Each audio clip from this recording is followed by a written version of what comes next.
गुलामी में न काम आती हैं शमशीरें न तदबीरें, जो हो ज़ौक़े यकीन पैदा तो कट जाती हैं जंजीरें।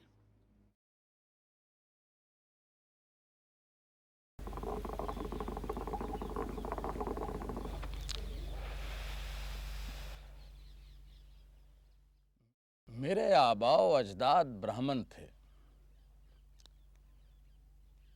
उन्होंने अपनी उम्रें इस सोच में गुजार दी कि खुदा क्या है। मैं अपनी उम्र इस सोच में गुजार रहा हूं कि इंसान क्या है।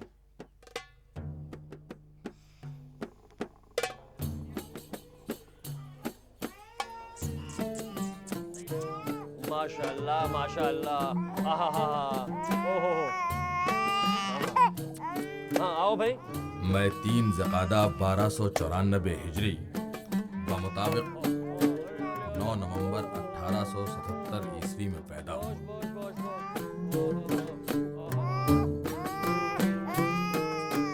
मेरी वलादत से चंद रोज कब्ल मेरे वालिद ने एक ख्वाब देखा। मैंने देखा एक निहायत ही खूबसूरत परिंदा फजा में जमीन के करीब उड़ता हुआ। बड़ी कसरत से लोगों का हुजूम है। उस हुजूम में मैं भी हूं। वो किसी की कोशिश से हाथ नहीं आता, लेकिन खुद ब खुद मेरे दामन में आ गिरता है और मैं उसे पकड़ लेता हूं। मेरे वालिद ने इसकी ताबीर खुद ही बयान की कि वो बाइकबाल परिंदा उनके यहाँ होने वाला बच्चा यानी मैं ही था। जब मैं सियालकोट में पढ़ता था तो सुबह उठकर रोजाना कुरान पाक की तलावत करता था।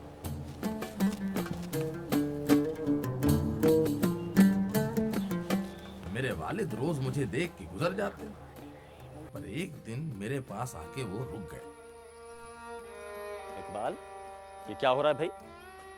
पता नहीं बेटा, तुम्हें इसमें क्या मजा आता है? क्यों इस मासूम को बिला वजह सता रहे हो हैं? बाबा, आप भी जरा इसे पकड़ कर दे। हाँ लाइए भाई, मुझे दीजिए आप। इकबाल, मेरे नूरे चश्म, कुरान जब पढ़ो तो पूरी तवज्जो के साथ पढ़ो, बल्कि कुरान पढ़ते हुए ये समझो कि कुरान तुम पे ही उतरा है? यानी अल्लाह ताला खुद तुमसे हम कलाम है। पढ़ो, शाबाश।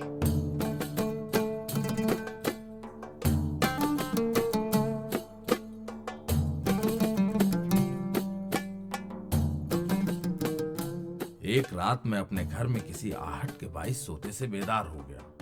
मैं फौरन बिस्तर से उठा, सामने दरवाजे के पास पहुंचा। दरवाजा खुला था और उसमें से रोशनी अंदर आ रही थी।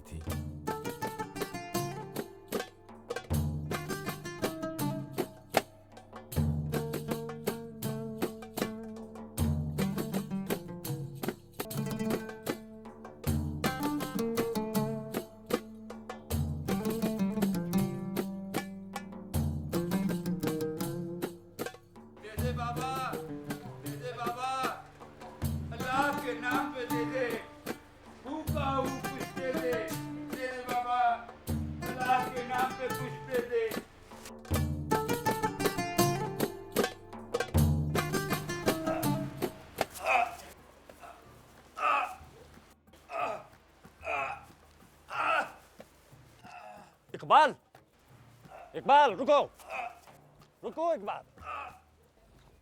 क्या कर रहे हो? ये क्या कर रहे हो? ये हैं? बेवकूफ। बाबा, मैं माफी चाहता हूँ। कोई बात आप नहीं, खुदा सलामत रखे। आपको चोट तो लगी होगी। नहीं कोई बात नहीं, बच्चा है। मैं बहुत शर्मिंदा हूँ।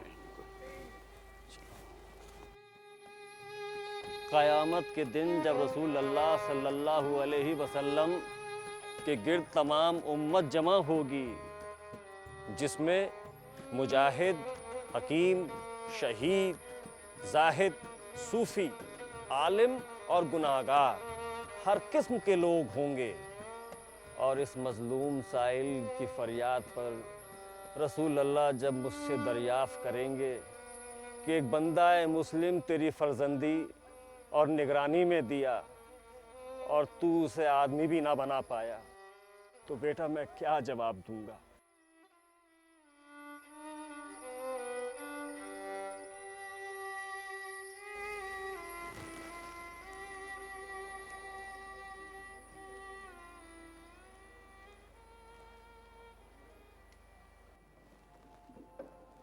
चंद साल पहले लाहौर में एक बज़्म मुशायरा कायम थी।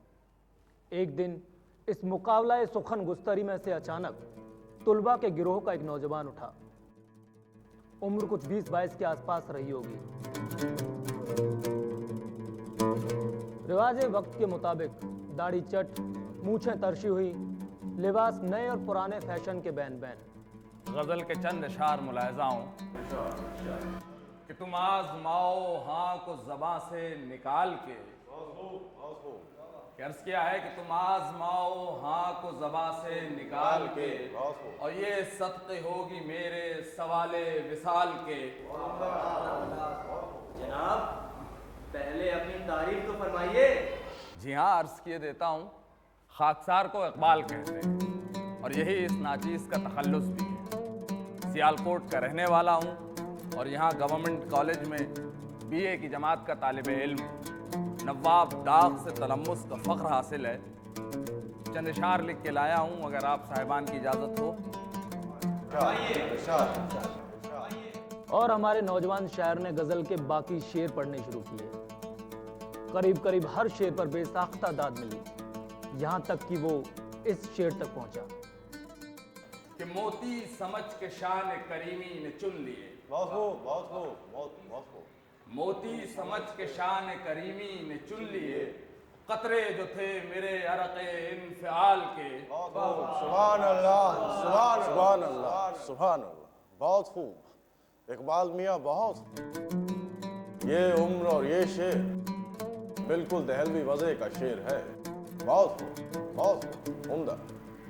बुजुर्ग शायर के जुमले के जवाब में मक्ता अर्ज़ है हाज़रीन। इजाज़त कि इकबाल लखनऊ से ना दिल्ली से है गरज। बहुत खूब, बहुत खूब। इकबाल लखनऊ से ना दिल्ली से है गरज, और हम तो असीर हैं खमे जुल्फे कमाल के।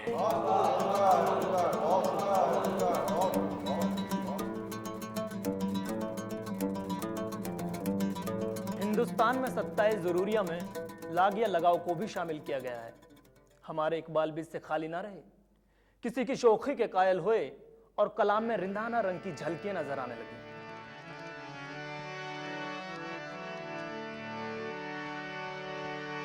गमा पानी सा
राज की बात कह दे।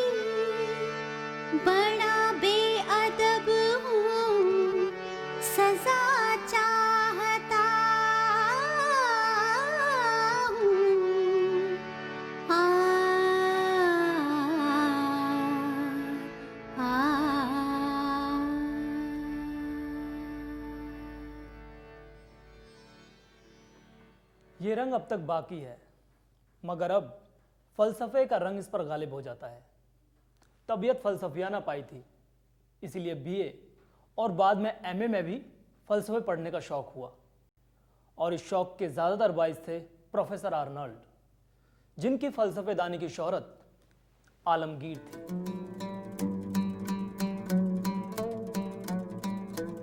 लाहौर में मैंने एमए तक की पढ़ाई की और कुछ साल बाद इसी कॉलेज में फिलॉसफी का नायब प्रोफेसर मुकर्रर हुआ।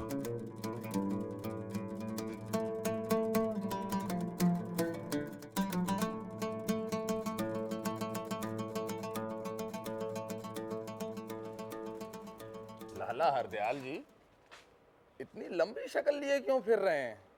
इकबाल साहब, जब से YMCA क्लब छोड़ा है तब से लग रहा है कि हमें भी अपना यंग मेंस इंडियन एसोसिएशन शुरू किया जाए। तो शुरू कीजिए साहब, रुक कौन रहा है? पर मेरी सुनेगा कौन? अगर आप इफ्तिताही जलसे में आ जाएं और खुतबा पढ़ दें तो एसोसिएशन में 4 चांद लग जाएंगे। हाज़रीन जलसा, मैं यहाँ अपने अजीज दोस्त लाला हरदयाल के खुलूस और लगन की वजह से हाजिर हुआ हूँ। लाला साहब का हुक्म था खुतबा सदारत पेश करने का, लेकिन मैं आज आपके सामने एक तराना पेश करना चाहूँगा। कोई मुज़ायका तो नहीं? शुक्रिया। सारे जहां से अच्छा हिंदुस्तान हमारा, सारे जहां से अच्छा हिंदुस्तान हमारा, और हम बुलबुले हैं इसकी ये गुलसिता हमारा। और अर्ज किया है कि पर्वत वो सबसे ऊंचा हमसाए आसमां का, वो संतरी हमारा, वो पासबां हमारा। और अर्ज है कि गोदी में खेलती हैं इसकी हजारों नदियां, गोदी में खेलती हैं इसकी हजारों नदियां, और गुलशन है जिनके दम से रश्के जिना हमारा, और सारे जहां से अच्छा हिंदुस्तान हमारा, और हम बुलबुले हैं इसकी ये गुलसिता हमारा, और सारे जहां से अच्छा हिंदुस्तान हमारा, और हम बुलबुले हैं इसकी ये गुलसिता। इंसान की तारीख़ इस अमर की शाहिद है कि जो कौमें अपने तमद्दुन और इक़्तिसादी हालत से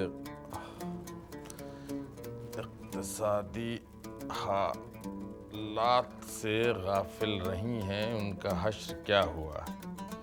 इसलिए अगर अहले हिंदुस्तान दफ्तर अक़वाम में अपना नाम कायम रखना चाहते हैं तो उनके लिए ज़रूरी है कि वो इल्मुल इक़्तिसाद के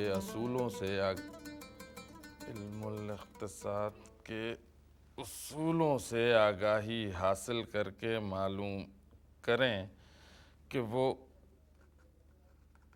कौन से असबाब हैं जो मुल्की उरूज के माने रखते हैं। सच कह दूं ऐ बरहमन, सच कह दूं ऐ बरहमन, गर तू बुरा न माने, और तेरे सनम कदों के बुत हो गए पुराने, और तेरे सनम कदों के बुत हो गए पुराने। और अपनों से बैर रखना तूने बुतों से सीखा, कि अपनों से बैर रखना तूने बुतों से सीखा, और जंगो जदल सिखाया वाइस को भी खुदा ने, वाइस को भी खुदा ने। पत्थर की मूर्तों में समझा है तू खुदा है, पत्थर की मूर्तों में समझा है तू खुदा है, और खाके वतन का मुझको हर जर्रा देता है, हर जर्रा देता है।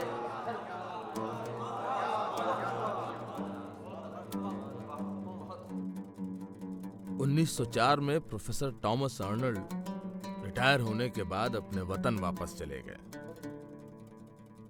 नतीजतन मैं काफी परेशान और ज़हनी तौर पे बीमार हो गया, क्योंकि मेरी रूह को शाहराह इल्म पर डालने वाले वही थे। अब कहाँ वो शौक़े रहे पैमाई ये सहराए इल्म, तेरे दम से था हमारे सर में भी सौदाए इल्म। खोल देगा दस्त वहशत उक़्दे तक़दीर को, तोड़कर पहुँचूंगा मैं पंजाब की जंजीर को। दोस्तों से दिल्ली में रुखसत होकर बंबई को रवाना हुआ और फिर खुदा खुदा करके अपनी मंजिल को पहुंचा।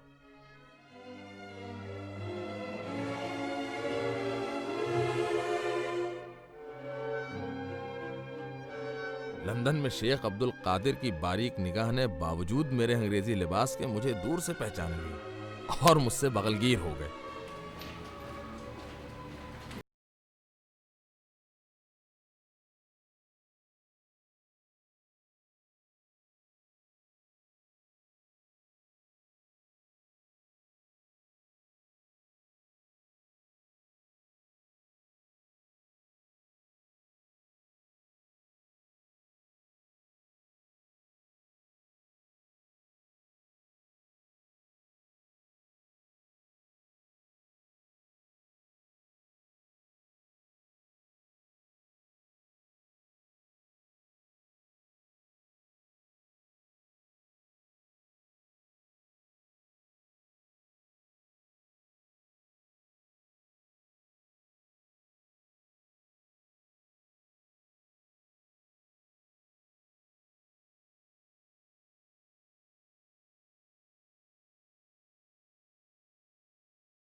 एक फैशनेबल रेस्टोरेंट में कुछ जर्मन दोस्तों से मिलने के लिए बुलाया।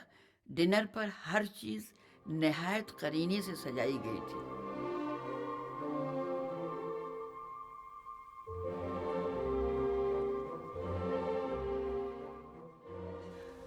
आपने तो सारा इंतजाम बेहद करीने से किया है। कोई ये नहीं कह पाएगा कि आप शायर हैं।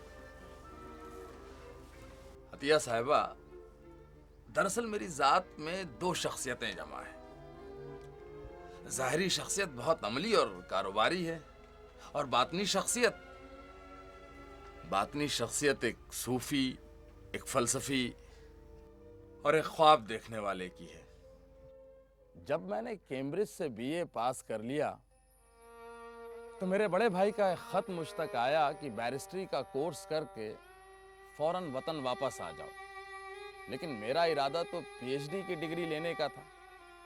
सो मैंने उन्हें जवाबन लिखा कि कुछ रकम भेजिए ताकि जर्मनी जाके मैं डॉक्टरी की सनद ले सकूं।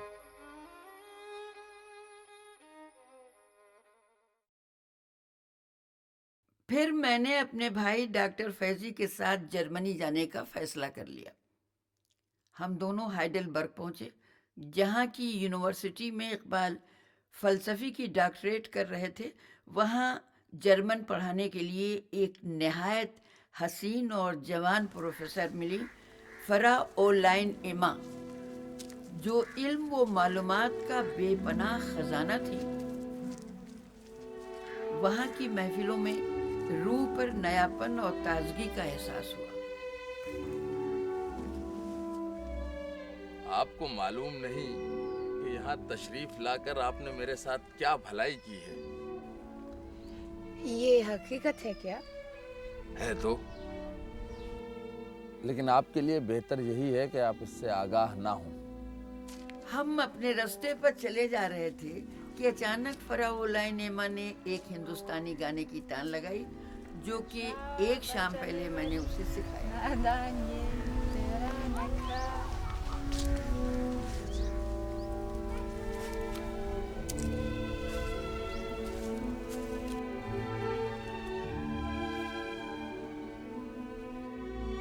जुस्तजू जिस गुल की तड़पाती थी ऐ बुलबुल मुझे, खूबिए किस्मत से आखिर मिल गया वो गुल मुझे। खुद तड़पता था, चमन वालों को तड़पाता था मैं, और तुझको जब रंगी नवा पाता था शर्माता था मैं। मोहतरमा फ्रॉलाइन वेगेनास, मैं उस वक्त तक आपको नहीं लिखूंगा जब तक आप मुझे वो खत नहीं भेजती जो आपने फाड़ डाला है। आप हाइडलबर्ग में ऐसी तो न थी? जो शख्स आपसे दोस्ती कर चुका हो उसके लिए मुमकिन नहीं कि आपके बगैर जी सके। आपकी दोनों तस्वीरें बहुत खूबसूरत हैं और हमेशा मेरे सामने मेरी मेज पर रहेंगी। शायद मेरे लिए मुमकिन नहीं होगा कि मैं दोबारा आपको देख पाऊं, लेकिन मैं ये ज़रूर तस्लीम करता हूं कि आप मेरी ज़िंदगी में एक हकीकी क़ुव्वत बन चुकी हैं।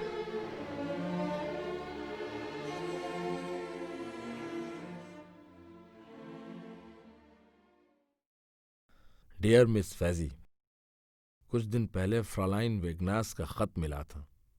जब उसे जवाब लिखूंगा तो उसे वो दिन याद दिलाऊंगा जब आप भी जर्मनी में थीं।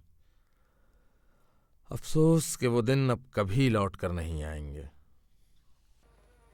इस जमाने में मुसलमानों का सबसे ज्यादा बड़ा दुश्मन उनका नस्ली इम्तियाज और मुल्की कौमियत का नजरिया है। इसका एहसास मुझे पहले पहल यूरोप में हुआ और इस एहसास ने मेरे ख्यालात में एक इनकलाब अजीम पैदा कर दिया। हकीकत तो ये है कि यूरोप की आबो हवा ने मुझे मुसलमान बना दिया।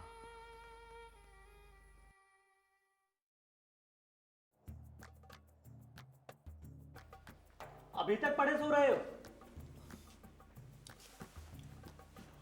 मखजम के लिए जो नज्म लिख रहे थे वो कब पूरी करोगे? और मैं तो इसका ऐलान भी कर चुका हूं। मैं कुछ नहीं लिखूंगा। क्यों भाई, खैरियत तो है? मैंने फैसला किया है कि आज से शायरी तर्क कर दूंगा और इससे जो वक्त बचता है उसको किसी और मुफीद काम में सर्फ करूंगा जिससे कौम और मुल्क का कुछ फायदा हो। क्या बकवास कर रहे हो? तुम्हारी शायरी कोई ऐसी चीज नहीं है जो अचानक तर्क कर दी जाए। उसमें वो तासीर है जिससे हमारी दरमादा कौम और कम नसीब मुल्क के हमराज का इलाज हो सकता है। पर मैं फैसला कर चुका हूं। इस तरह ऐसी खुदादाद ताकत को बेकार करना ठीक नहीं है। तुम तो कहोगे तुम्हें अपने पर्चे के लिए मवाद जो चाहिए। ठीक है, मेरी बात पर मत जाओ। पहले आर्नल्ड साहब से मशवरा करके फिर फैसला करो। आर्नल्ड साहब भी मेरे फैसले की तायीद करेंगे। ये इल्मी दुनिया की खुशकिस्मती थी कि आर्नोल्ड साहब ने मुझसे इत्तेफाक राय किया, मगर इसके बाद इकबाल ने फारसी को अपना जरिया इजहार बनाया, फिर भी उर्दू को पूरी तरह छोड़ा नहीं। वो ख्यालात जो मेरी रूह की गहराइयों में एक तूफान बपा किए हुए हैं, अगर अवाम पे जाहिर हों तो मुझे यकीन वासिक है कि मेरी मौत के बाद दुनिया मेरी परस्तिश करेगी। वो मेरे गुनाहों से पर्दा पोशी करेगी और मुझे अपने आंसुओं का खराज अकीदत पेश करेगी।